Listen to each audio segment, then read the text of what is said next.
안녕하세요. 지극히 사적인 책 읽기의 똑서입니다. 안녕하세요. 독서하는 자 똑자입니다. 네, 저희는 시대예보 계속 읽고 있습니다. 오늘은 제3장 채용이 아니라 영입 똑장님께서 해주시겠습니다. 네.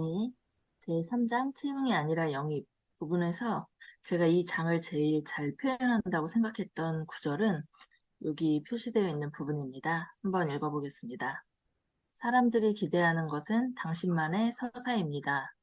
당신이 그 일을 얼마나 사랑하는지, 그 기여가 얼마만큼 치열했는지. 이 문장에서 어떤 생각을 했냐 하면 예전 같으면 회사에서 인재를 채용해서 교육을 시키고 일을 가르쳐주고 했던 것에서 이제는 그 일을 할 줄 아는 것을 보여줘야 한다는 것을 알게 되었고요. 그, 요 채용이 아니라 영입 부분에서 얘기하는 6가지 테마에 대해서 먼저 공유해보고 각 테마에 대해서 얘기해보도록 하겠습니다. 먼저, 대학은 입학만, 졸업 혹은 창업은 당신의 선택, 유명 대학 나온 동네 사장님들, 개인의 유동성, 조직의 역동성, 켈빈 클라인 모델이 상위 1% 프로그래머, 투명 사회의 생존법, 당신은 영입 대상입니까? 요 큰 제목만 보고 제가 처음 읽었을 때는 조금 크게 와닿진 않았는데 세부적인 내용을 보고 똑선님께 질문도 드리도록 하겠습니다. 네. 대학은 입학만, 졸업 혹은 창업은 당신의 선택입니다. 제일 처음 나왔던 예시가 미국의 틸 펠로십이라는 건데요. 이거는 성공했던 실리콘밸리 투자자 피터 틸이 만든 청년 장학 프로그램으로 만 22세 이전 젊은 창업가에게 10만 달러와 네트워킹 멘토링을 제공하고 기업을 해서 성공하도록 도와주는 멘토 시스템입니다. 제일 중요한 조건이 대학 중퇴 조건인데요. 여기서 예시로 나온 게 2022년 아도비가 28조 원에 인수한 웹 기반 디자인 협업 툴 피그마의 창업자 딜런 필드 얘가 나오고요. 2012년 브라운 대학교를 중퇴하고 힐 펠로십을 받은 대표적 인물 중에 한 명이라고 합니다. 그 다음은 근원적 회의와 자기결정권입니다. 저희 같은 경우도 대학교에서 전공을 선택할 때 이제 어른들이 나 선생님이 이런 전공이 좋다고 하면 좀 그쪽 전공을 선택하거나 했는데요. 예전에 뭐 중국과의 한중 수교가 활발해졌을 때는 중국어가 앞으로 뜰 것 같다. 그래서 중국어 전공이 좋다라고 했다면 이제 앞으로는 미래가 어떻게 변할지가 확실하지 않기 때문에 과거를 기반으로 한 미래 예측은 좀 의미가 없어지고 주체적으로 자신의 삶을 선택할 필요가 있다는 내용이었습니다. 그 다음에 나온 부분이 길잡이도 몰랐던 길인데요. 세상이 복잡해지고 역할이 분업화되고 있기 때문에 어느 누구도 전체를 알 수 없고 과거에 의미가 없었던 일들이 미래에 중요해지는 경우도 있기 때문에 미래를 고민해야 된다는 내용이었습니다. 제가 이 부분을 읽고 좀 생각난 회사 후배가 있었는데요. 고등학교 때 게임하는 걸 되게 좋아하고 집에 있는 컴퓨터로 게임을 했는데 꽤 좋은 성적을 거뒀던 후배가 있었는데요. 이제 부모님이 선생님이셔서 너 게임만 한다고 엄청 못하게 하셔서 이제 대학교를 진학하고 평범하게 직장이 된 후배인데 최근에 아버지께서 그때 미안했다고 네가 게이머가 됐으면 더 잘 됐을 수도 있는데 내가 잘 몰랐다고 하셨던 일화가 생각납니다. 다음은 유명 대학 나온 동네 사장님들입니다. 과거에는 이제 동네에 있는 학원에 학생들이 다니고 그 사장님과의 유대 관계가 중요했다고 하면 이제는 인터넷 강의가 대중화돼서 어떤 강의를 듣는다고 하면 전국구에 있는 스타 강사를 듣고 뭐 미국 아이비리그를 나온 분이라든지 서울대를 나오거나 하는 학벌의 인플레이션이 심화되고 있다는 내용입니다. 월드리그의 끝은 다시 로컬이 될지도 부분에서는 지금처럼 학벌이 인플레이션 된 시대에 뭐 개인 병원의 간판이 대학교 로고이거나 어느 대학을 나왔다거나 하는 걸로 경쟁력을 갖기보다는 실제 개인의 노력이 권위와 인정을 받는 사회가 될 수도 있다는 내용입니다. 다음은 수많은 대기업 퇴사자는 어디로 갔을까인데요. IMF 사태와 2008년 글로벌 경제 위기를 겪으면서 사람들은 대기업에 들어가는 게 평생을 좀 안전하게 보호받으면서 살 수 있다는 생각을 하게 되었고, 대기업 입사나 수능에 큰 의미를 두고 있었는데요. 지금 세상은 수능의 마지막 시험도 대기업 입사가 마지막 관문도 아닌 세상으로 순식간에 방향을 틀었고, 이제 우리가 나아가야 될 미래에 대해서 생각해 보자는 내용이었습니다. 다음은 플랫폼 위에 우뚝 서다인데요. 제가 이제 뭐 플랫폼이나 콘텐츠 크리에이터에 대해서 잘 이해하지는 못해서 이 부분이 크게 와닿진 않았는데 앞으로의 방향이라는 생각은 들었습니다. 먼저 회사 인간이라는 말과 사축 인간이라고 일본에서 쓰는 용어가 나왔는데요. 일본에서는 회사에서 회사와 가축을 합친 말로 자의와 무관하게 회사의 가축처럼 길들여져 일에 온몸을 갈아넣는 직장인을 가리키는 말이라고 합니다. 그리고 대퇴사 시대라는 내용이 나왔는데요.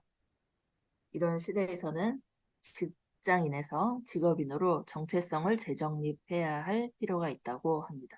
그래서 이 송기령 작가님이 쓰셨던 책, 그냥 하지 말라는 책에서 사람들이 제일 인상적이었다고 했던 문장이 미래 인간의 업은 콘텐츠 크리에이터거나 플랫폼 프로바이더거나 라고 했는데요. 그래서 앞으로는 플랫폼과 크리에이터의 시대, 기업은 가능성 있는 신입이 아닌 처음부터 완성된 숙련자를 모셔오는 사회가 되었다고 합니다. 똑사님, 혹시 콘텐츠 크리에이터로서 앞으로 살아가실 마음이 있으신가요? 저도 이 장 읽으면서, 마지막에, 나는 어떻게 해야 될까라고 생각을 해봤는데요. 앞으로 저희도 회사에서 다 퇴직을 할 거잖아요. 네. 그러면, 음, 어차피 내가 일을 하는 게 이 플랫폼을 이용해서 계속 콘텐츠를 쌓는 걸로 가야 되지 않을까라고 생각을 해봤고, 지금 또 제가 어, 하는 게 그 중에 하나라는 생각이 들더라고요. 이 유튜브에, 저희가 읽는 책의 컨텐츠를 계속 올리는 것이 결국에는 이 컨텐츠 크리에이터가 되는 거고, 물론 전문적이진 않지만, 그거를 계속 해야 될 거라는 생각이 들어요. 앞으로는 이제 회사 인간이 없어지고, 개인의 역량을 보여줄 수 있는 것들이 이런 플랫폼을 이용해서 그 사람이 무슨 콘텐츠를 생산해냈는지, 그거를 보고 그 사람은 판단할 거니까 저도 그렇게 가야 될 것 같다라는 생각은 들긴 들더라고요. 저도 그런 생각이 들었는데요. 여기 제일 앞에 나왔던 사람들이 기대하는 것은 당신만의 서사입니다.처럼 제가 뭔가 이제 꾸준히 똑사님과 같이 이렇게 독서한 내용도 좀 정리를 해놓고 뭐 블로그나 내가 좋아하는 거, 내가 하는 일을 좀 어느 정도 기록을 해놓고 해야 할 필요가 있다는 생각이 들었습니다. 네, 다음 장 보겠습니다. 다음은 개인의 유동성, 조직의 역동성입니다. 전업 관리자가 사라지고 기업은 공개 채용에서 인재 영입으로 변하고 있다고 합니다. 이 부분이 좀 와닿았는데요. 이제 과거 같은 경우는 뭐 20년 동안 근무를 하고 부장님이 돼서 뭐 전업 관리자가 되면 나 때는 뭐 쓰시거나 아니면 우리 때는 이렇게 했다라고 그 권위에 좀 의존하는 시대였는데 앞으로는 무임승차하거나 분리만한 사람이 설 자리가 없어지고 리더 같은 경우는 본인도 이제 일을 할 수 있고 더욱 깊은 통찰력과 전문가적 자세가 요구된다는 부분이 세상이 이렇게 변하고 있다는 생각이 좀 들었습니다. 그리고 보상은 지금 당장 주세요. 이미 완성된 인재들이 영입되는 사회이기 때문에 새로운 세대는 보상에 대해서 정확한 설명을 필요로 하고 공정한지 그리고 내가 적당한 보상을 받고 있는지에 관심이 많다는 내용이었습니다. 여기에 블라인드라는 게 나오는데요. 이제 각 회사에 다니고 있는 것은 인증을 받고 이제 각 회사에 대해서 이제 본인들이 내용을 쓰는 건데 이 부분은 좀 뒤에서 자세히 보도록 하겠습니다. 그리고 권위와 위계는 효력을 다했고 피드백 공동체를 만들어 서로 도움을 주고받아야 함.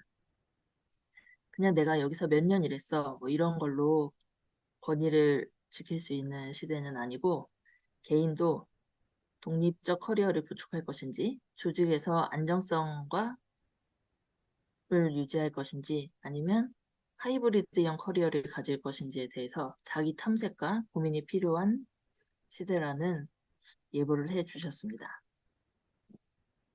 다음은 켈빈 클라인 모델이 상위 1% 프로그래머인데요.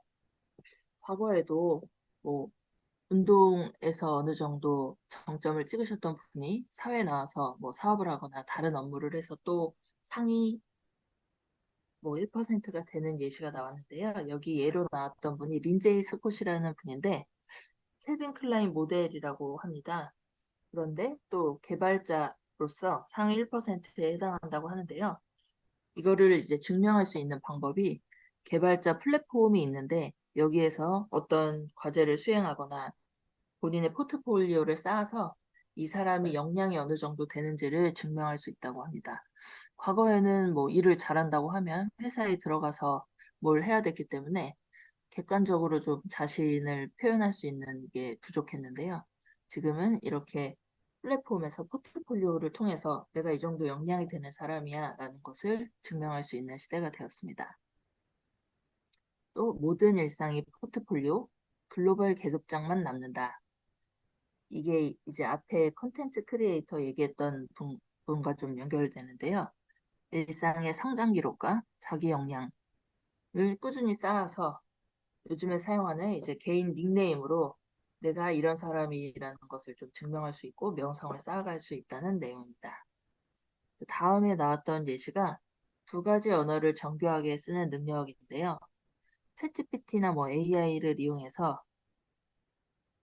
그 예전에 변호사가 본인만 아는 법률 전문 용어로 부가가치를 창출했다고 하면 지금 같은 경우는 AI를 통해서 어느 정도의 전문 분야에 대한 지식을 얻을 수 있고 그래서 그 하이엔드 개별성과 고유성이 교차되는 장소라는 내용이 있었습니다. 앞으로 시대는 소량을 만들고 단가를 높이고 세계로 가서 이제 본인의 경쟁력을 확보해야 된다는 내용이었습니다. 네, 이제 마지막 장인데요. 투명 사회의 생존법입니다. 앞에서 잠깐 얘기했던 블라인드가 직장 인증, 익명 소통 커뮤니티인데요. 여기에서 뭐 기업별 추석 선물 리스트를 공유한다고 하면 아, 다른 회사는 이런 걸 주는구나에 대해서 쭉 리스트를 얻게 되는 거죠. 그러면 나의 기여와 보상에 대한 게 서열화가 되고 아, 내가 이 회사에서 일하는 때 받는 보상이 이 정도구나를 좀 알게 되는 거죠. 다음에 나온 게 공무원 대 대기업 투명사회의 엑셀 인생이었는데요. 이렇게 보수나 받는 인센티브가 쭉 서열화되고 엑셀로 정리할 수 있게 됨에 따라서 소속감과 명분이 돈보다 좀 근본적인 동기부여를 하지 않으면 흔들리는 사회가 되었다는 내용입니다. 도망칠 곳이 없는 변화인데요. 이 블라인드를 통해서 대기업과 중소기업의 임금 격차가 확연히 드러나게 되고 더 공정하고 더 치열한 투명 사회가 되었습니다. 그래서 여기에서 필요한 건 본인의 직업에 대해서 사회에 공헌하고 있다거나 대의 명분이 있거나 내가 스스로 자부심을 가지거나 성장하고 있다는 느낌이 없을 때 좀 숫자를 무한 비교하게 된다는 내용이었는데요. 나는 직업인인지 직장인인지에 대해서 좀 생각해 보는 부분이었습니다. 똑사님, 똑사님은 직업인인지 직장인인지에 대해서 생각해 본 적이 있으신가요? 잠깐 생각해 보는데요. 저는 직장인입니다. 회사를 아, 나오면 아무것도 네, 없이 진짜 저의 커리어나 포트폴리오가 생성된 게 없습니다. 그냥 직장인입니다. 그래서 저는 아까 말했던 저만의 포트폴리오를 네, 만들어 나가야 될 것 같습니다. 네. 어떠신가요, 똑자님은?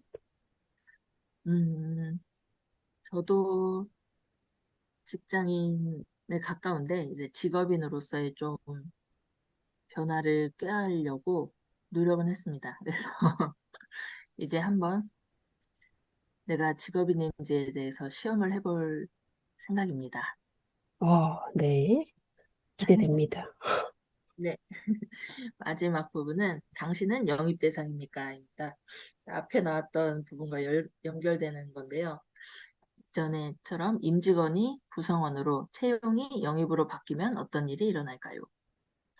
과거처럼 뭐 대기업에서 인재를 채용해서 교육을 시켜서 뭐 임직원으로서 뭐 소속감과 안정감을 주는 시대였다면 이제 이미 준비된 인재를 채용해서 인재를 영입해서 이제 함께 일하는 세상이 되면 어떨까에 대한 내용이었습니다. 여기 예시로 뽑아주다와 모셔오다 부분이 있는데요. 작사, 작곡, 편곡, 연주가 다 가능한 12살 래퍼가 있다면 AI를 이용해서 편곡과 믹싱을 해서 그 하나로 완성된 음악을 발표할 수 있게 된 시대입니다.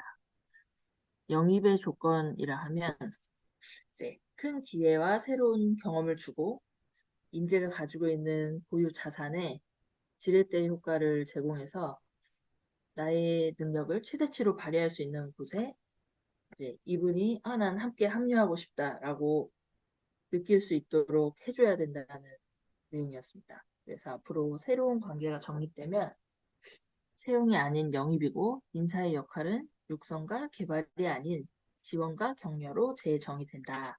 입니다. 이 장을 읽고 든 생각은 앞으로 시대가 얼마나 변할지를 좀 미리 생각해 봐야 된다는 것이었는데요. 네. 여기서 이제 앞장에 나왔던 과거나 현재의 데이터를 가지고 미래를 판단하기가 좀 어려운 시대가 되었고, 앞으로 시대 예보를 좀 해가면서 어떻게 미래가 바뀔지에 대해서 좀 생각해 봐야 한다는 생각이 들었습니다. 저는 이 장에서 가장 인상적이었던 부분을 말씀드릴게요. 앞으로 인재 영입에 대해서 언어가 변하고 있다라는 부분이 와닿더라고요. 예전에는 이제 인재 교육, 육성하면 리크루트라는 단어를 많이 썼는데, 이제는 탤런트 애퀴지션. 이 용어로 이제 부서 명칭이 바뀔 정도로 이렇게 바뀌었다고 하더라고요. 그러니까 애퀴지션은 이미 취득하다, 구입하다. 그러니까 육성이나 교육의 필요성보다 현재 완성된 인간을 그냥 취득하는 거. 그러니까 아까 똑장님이 말씀하셨던 그냥 완성된 인재를 영입하는 거를 말을 합니다. 이렇게 언어가 변한다는 건 그 문화와 규칙을 변하는 거와 똑같다고 하는 것이 인상적이었고요. 그래서 내 주변에서 변하고 있는 언어가 뭐가 있는지 한번 찾아봐야겠다. 그러면 이 시대가 어떻게 변하고 있는지 좀 예측이라도 가능하겠다라는 생각이 들었고요. 그래서 즉 인재는 영입하는 것이지 육성하는 것이 아니다 이런 모토가 나오는데요. 음, 그에 따라서 리더의 역할이 당연히 변할 수밖에 없어요. 이미 완성된 인재, 여기서는 우리는 핵 개인이라고 얘기를 하는데요. 핵 개인은 교육할 필요가 없는 거죠. 훈련이나 육성의 필요가 없는 거예요. 어, 네. 그래서 리더가 이들을 교육하고 관리할 필요가 없으니까 리더의 역할도 당연히 변하는 거고요. 그리고 또 그에 따라서 조직도 역시 변하게 되는 거겠죠. 근데 또 이런 핵개인들은 이 조직에 들어오면은 당연히 이미 완성된 인재니까 즉각적인 보상을 원하는 거고, 그리고 이들이 원하는 조직 문화나 이런 것도 피드백을 통해서 서로 도움을 주는 그 핵개인들은 더 나은 나의 내가 돼야지만 다음에 또 다른 데로 더 좋은 곳으로 이동을 할 수 있으니까 자신의 그 포트폴리오나 역량이 떨어지는 곳에서는 일을 하기 싫어할 거잖아요. 그러니까 자기 역량이나 포트폴리오에 도움을 주는 조직, 그 문화가 되어야지만 이들을 영입할 수가 있는 거죠. 그렇게 생각을 하니까 이해가 되더라고요. 그리고 이 핵개인들의 파워 부분에서 왜 이렇게 핵개인을 영입하는 게 그 조직에서 중요한가라고 봤더니 이제는 이 핵개인들이 인력을 데리고 다닌다는 그 부분에서 좀 놀랬어요. 그러니까 핵개인을 영입하는 이유가 조직에서 이 예를 든 게 이제 개발자 커뮤니티에서 유명한 닉네임으로 활동 중인 이 개발자가 가는 회사에는 그 사람을 보고 인력들이 몰려간대요. 그러니까 우리 같으면 왜 삼성이면 삼성이라는 그 회사 타이틀, 삼성, 현대 이런 타이틀이 중요했잖아요. 그리고 그 연봉, 처우, 복지 이런 게 중요했는데 이제 그런 것보다 이 개발자가 누구냐에 따라서 인력들이 그 회사에 들어가고 안 들어가고가 결정이 나는 거예요. 그러니까 내가 어떤 핵개인을 영입하는지 그 조직에서 중요하겠구나라는 생각이 들었어요. 그리고 이 핵개인들이 자신의 이제 역량을 드러낼 수 있는 거는 플랫폼의 포트폴리오라는 것도 이해가 가더라고요. 그래서 결론은 아, 시대가 이렇게 변하고 있고 이런 시대의 흐름에 발맞춰서 그럼 나도 저는 아까 말씀드렸듯이 직장인이라고 말씀드렸잖아요. 그러면 내가 회사를 나가서 내 업을 계속 가져가려면 나는 지금부터 뭐를 할 수 있을까라고 생각을 해보면 결국에 저도 이거밖에 없다는 생각이 들었어요. 플랫폼에 내 포트폴리오를 계속 쌓아가야겠다.